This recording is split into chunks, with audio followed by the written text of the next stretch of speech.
Tell me about give me an update right now as you, as the arch filmmaker in Davos of the Indian film economy. We are transfixed by how it's taken so seriously within India. Tell us about Bollywood and all of India film right now. So you do know that I studied film as an undergraduate. Yes. I suppose that's a cue. It's a major Shakespearean plot right now, but I think it's a plot that doesn't end in tragedy at all. And we have the usual challenges. We have the Shakespearean villains, which are largely overseas, and things are out of our control. But I think you're going to see an ending which will be happy, which might not be Shakespearean, that maybe the analogy was wrong. But I think the film is being produced. It is on the floors. And I think it's going to be a blockbuster.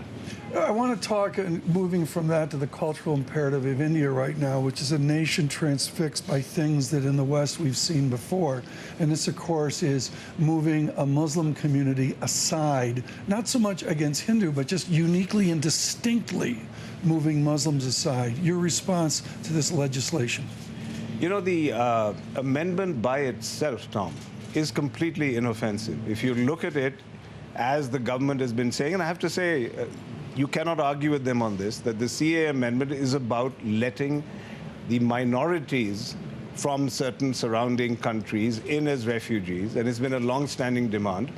And even in India, people are confused about what to make of this, because the protests in the state of Assam had nothing to do with the protests elsewhere in the country. The Assamese were, in fact, against any kind of acceptance of new citizens, because they felt they had been facing the influx of migrants for a long time.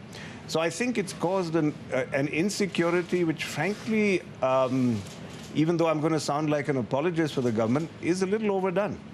It is not something, I believe in America there is something called the Lautenberg Amendment, which is very similar. Okay. And if you look around the world, everybody is trying to manage their borders. And that's what they're doing. Somehow this mix has been a little unfortunate and has resulted in the kind of reactions which is a little bit difficult to understand. Tell us of the mix of the Indian economy. It's distinctive, it is different, it is complex within the borders of India. Why are we seeing slower economic growth in India? Yeah, I could talk all day about that, but I won't. Don't about 1 minute on that, because I've got a bunch of other topics that are just as important. About that. But I think the common phrase being used now is that what was underway for a while now is the detoxification of the economy. The Prime Minister has been quite obsessed that the kind of growth he wants is growth that's transparent and free of any kind of corruption and any kind of rent seeking. Is he succeeding at that mandate? I believe the perception right now is that it's caused this kind of slowdown.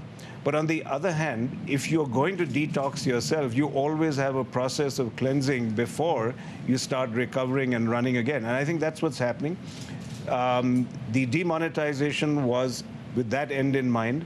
The GST tax, which frankly all of us pushed for, I was a great votary of it, I'm very pleased it's here, is making it impossible for people to work in a non-transparent manner. But it's caused disruption because people who are used to trading in cash and trading off the radar now have to be on the radar. So there's an enormous adjustment process underway. I think the government has realized that in order to get that engine moving, they need to be far more propulsive, if you will, for the economy, propel consumption, forget about obsession with the deficit for too long, and they're taking the right steps now. So I think my experience from our industry and the auto industry is that we're already seeing signs of life, and I think from the next fiscal year, which starts in April, we're going to, I think India is going to surprise on the upside. You are a third-generation industrialist within India. You were born with privileges, and of course you've taken it so much further than that. Explain the generational divide within India. Each country seems to have a story of younger people rebelling in populism, or whatever nation to nation it is. Explain the generational divide within India. You know, I think it's plus ça change, as they say, plus c'est la même chose. I used to, in fact, bemoan the fact that a lot of the young people, the millennials, didn't seem to be protesting. I'm from the Woodstock generation, Tom. It was a rite of passage. I used to think that if you don't protest, if you don't have a cause, then you're probably suffering in the IQ department, or at least in the EQ department.